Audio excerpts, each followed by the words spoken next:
I am calling for Lucy Connolly to be released. I am calling for Julie Sweeney to be released. And most importantly, I am calling for Tommy Robinson to be released.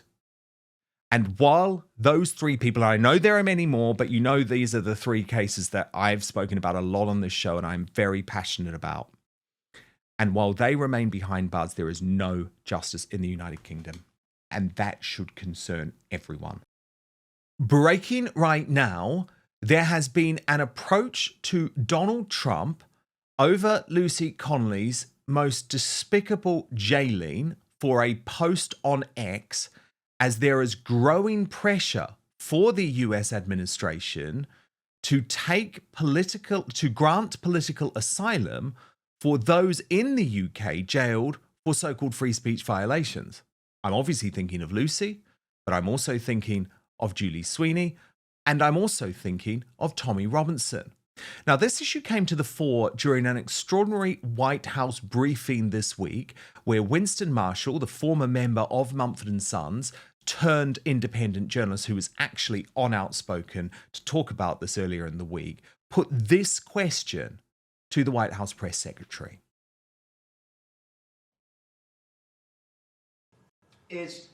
In Britain, we have had over a quarter of a million people issued non-crime hate incidents. As we speak, there are people in prison for quite literally reposting memes.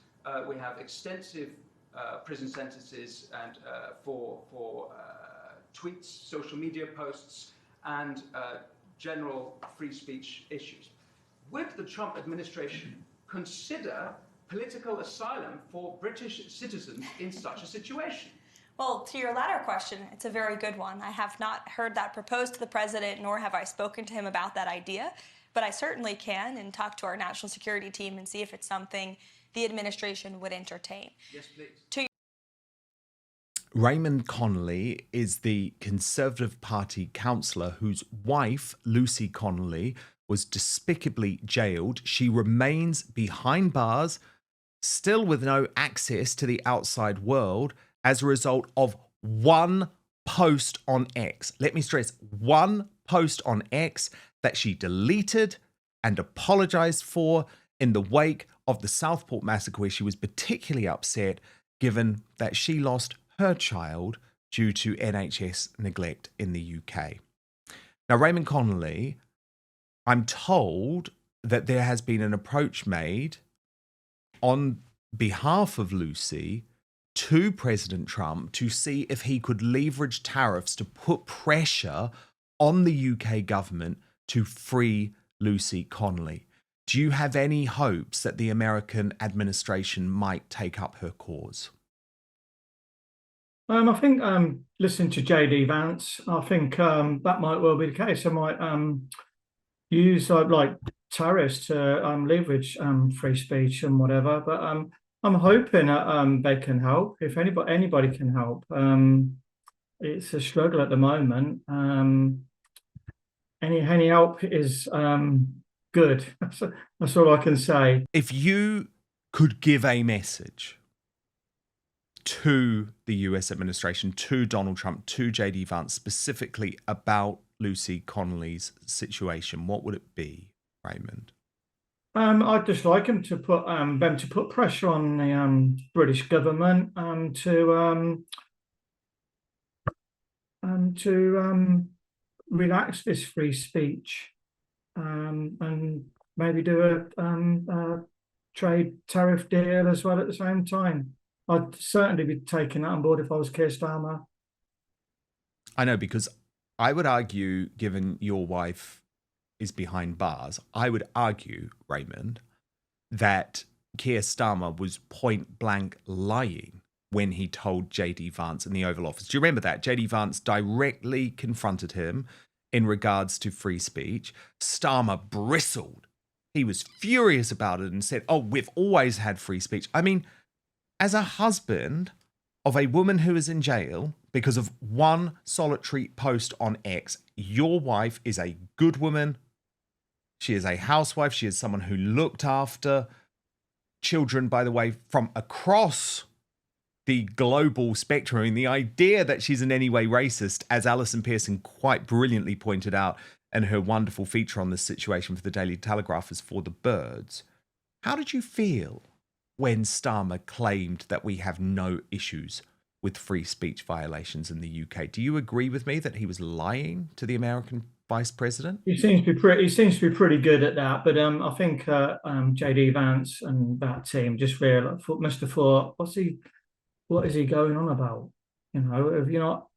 I don't know. I just thought to myself, you've just got to be joking, haven't you, if you're coming out with statements like that to the US teams. Yeah, I really hope Trump takes this on. I really do, because free speech matters on so many levels.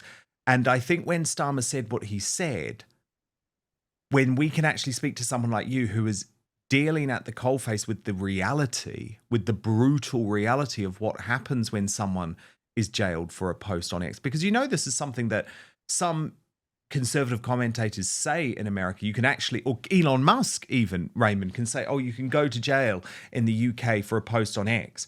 People don't believe you. But it's happened to you. It's turned your life upside down. But at that point, I think I really should say that the consequence has obviously been absolutely stark. But it was wonderful to see, after Alison Pearson's article, a whole load of people who maybe had some concerns touching this case in the past actually realizing quite how shocking it was and speaking out. Liz Truss, for example, and also Darren Grimes. Let me just read out what Darren had to say about this. Lucy is a victim of two-tier justice. Labour councillor Ricky Jones is on bail after saying we need to cut their throats and get rid of them. Lucy Connolly was fast-tracked through the system and sentenced by a judge withering on about diversity and inclusion to serve 31 months in prison. Now Lucy is being denied the home leave that is granted of prisoners who have committed far graver crimes. They are making an example of her and destroying the life of her husband with bone marrow failure and daughter who's struggling at school. Raymond Connolly, is it true that Lucy is almost being punished as a result of this brilliant article by Alison Pearson going viral in the Daily Telegraph and putting a whole load of attention back, I guess, on her cause, her case? That's right. I wanted to get this cleared up because I wanted my daughter to look at this in years to come and get the facts in order, not what the press has sensationalised things or the police had missed out a lot of the sentencing and changed it a little bit just to make it made it more incendiary for Lucy in prison. It did. Obviously, she had a few run-ins with comments. But I try to do my best with our daughter. She is, I'll be honest, she is struggling. There's a lot I don't tell her. And I try to keep Lucy in control. If she wants to do something, I say, we have to check with your mum. Just that sort of thing. So her mum's not getting a detachment. My concern is that on her release date, they might not let her here. That's what I'm thinking. But first, the reason you're watching this show is that it's becoming increasingly difficult. I mean, look at everything we've been talking about. To trust mainstream media or the so-called fact checkers who claim to determine which facts are true. And for good reason, given the ongoing debates over free speech, the controversy surrounding Brexit, and how Trump and other anti-establishment politicians have portrayed. But I have the solution for you today. It's called Ground News, and it's the best way to stay informed and cut through media bias and manipulative narratives so you can get the facts for yourself. It's been a game changer for a news junkie like me. See for yourself at ground.news/outspoken. But I want to show you this incredible website and app in action. So let's take the recent landmark decision by the UK Supreme Court that ruled that women can only be biological adult human females, reversing years of trans extremism. And you can see clearly in one place that over 350 sources around the world are covering this story. Ground News instantly shows how the story is being covered by the media, broken down by whether it leans left or right, illustrated by its biased distribution chart. If you scroll down, you can see every headline about the story, along with the political bias and ownership of the publication. So we can see quite clearly for ourselves that on the right, the Daily Wire covered the case very accurately with the headline, I love this headline actually, UK Supreme Court rules trans identifying men are not women. Spiked Online, oh, I love Spiked Online. They were even more forthright, declaring, women exist, get over it. And the Daily Telegraph looked in depth at the disgraced famous faces who declared trans women are women.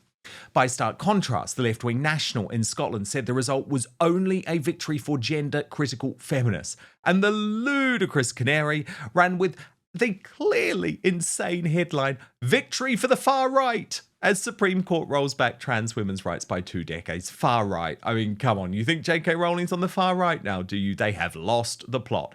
My favourite feature, though, is their blind spot feed, which surfaces upwards of 20 stories daily that receive the majority of coverage from one side of the political spectrum. If you love the news like I do, the blind spot feed is the best way to get a balanced perspective on what's happening. So go to ground.news/outspoken or scan the QR code on screen to subscribe today, and you will get 40% off the same Vantage plan that I use for unlimited access. Let me repeat the address, ground.news/outspoken. But now, back to the show.